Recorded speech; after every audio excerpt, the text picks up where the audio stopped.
Le Seigneur soit avec vous.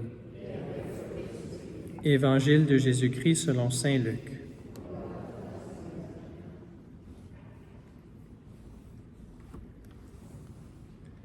En ce temps-là, pendant que Jésus parlait, un pharisien l'invita pour le repas de midi.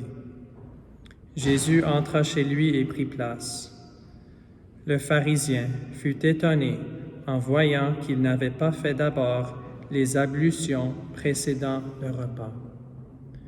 Le Seigneur lui dit: « Bien sûr, vous, les pharisiens, vous purifiez l'extérieur de la coupe et du plat, mais à l'intérieur de vous-même, vous êtes remplis de cupidité et de méchanceté. Insensé, celui qui a fait l'extérieur, n'a-t-il pas fait aussi l'intérieur? Donnez plutôt en aumône ce que vous avez, et alors tout sera pur pour vous. » Acclamons la parole de Dieu.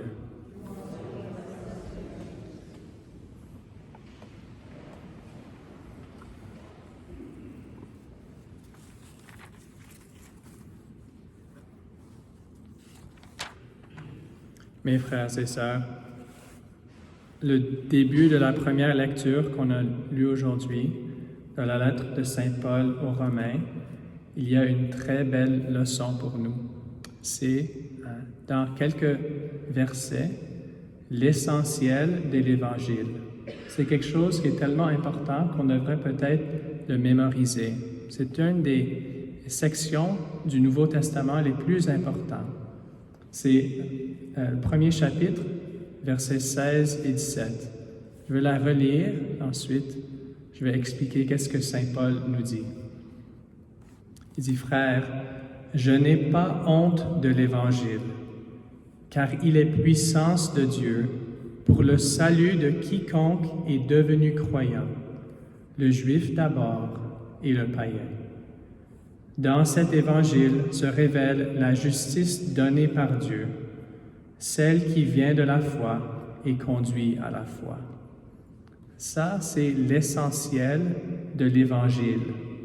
Souvent, on ne comprend pas c'est quoi l'Évangile. Il dit d'abord: « Je n'ai pas honte de l'Évangile. » Est-ce qu'on a honte des fois de l'Évangile? Et moi, je ne veux pas dire des fois on a peur de faire le signe de la croix dans la public parce que des personnes vont penser quelque chose de nous.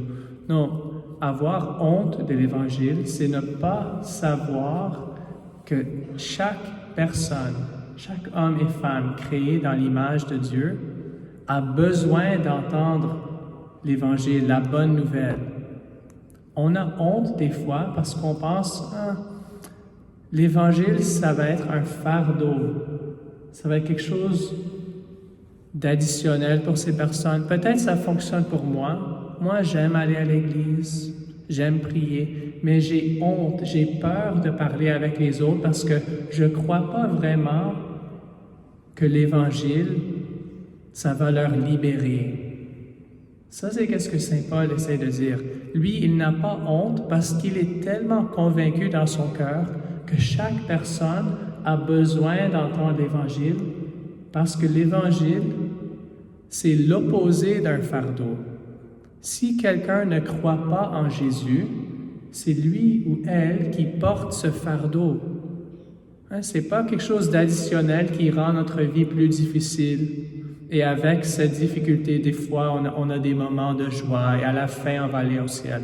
Non, l'Évangile, quand on entend l'Évangile et on croit, ça nous libère de ce fardeau.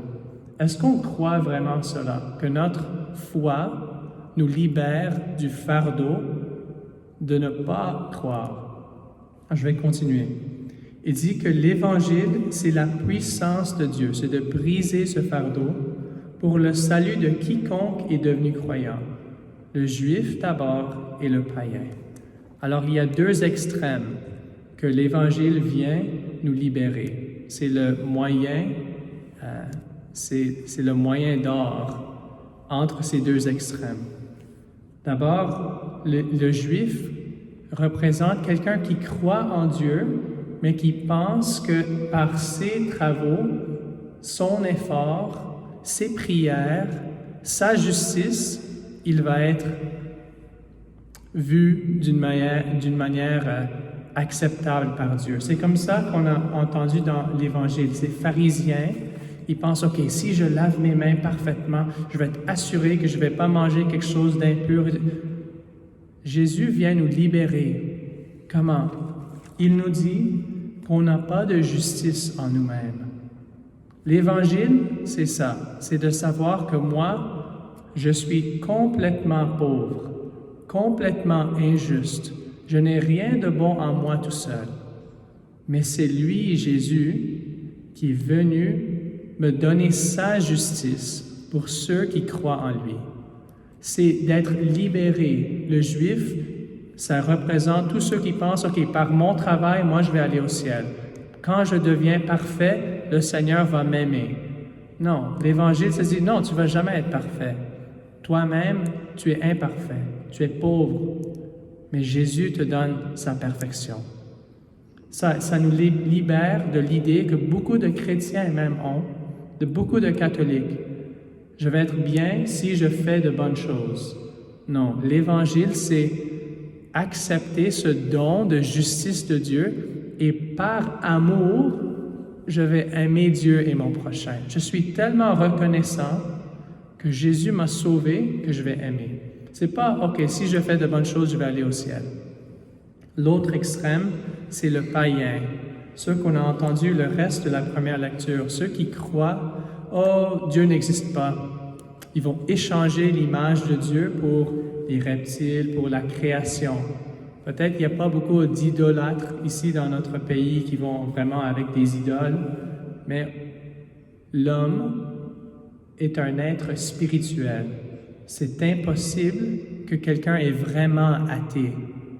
Il fait toujours juste remplacer le Créateur pour la création. Alors, le païen, ça représente quelqu'un qui dit « Ce qui va me rendre heureux, c'est l'argent, c'est le pouvoir, c'est ma beauté, c'est mes talents, c'est ça. » Et ces personnes ont le fardeau. Pourquoi? Parce que ces choses vont toujours partir. Il ne reste pas. Il n'y a personne ici qui a, si tu tiens à la création, tu vas toujours être misérable. Tu es enchaîné.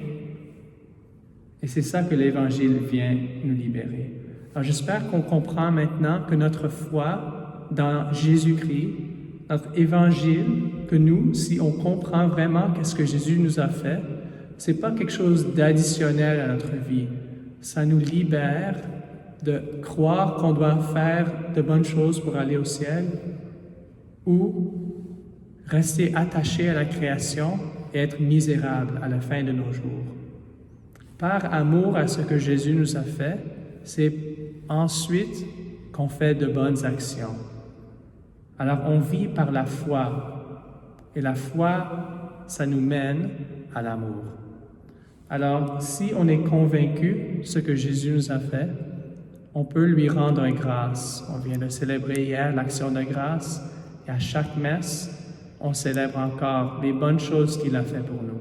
Si on n'est pas encore convaincu, demandons-lui. Jésus, j'ai toujours cette idée dans mon cœur que je suis bon.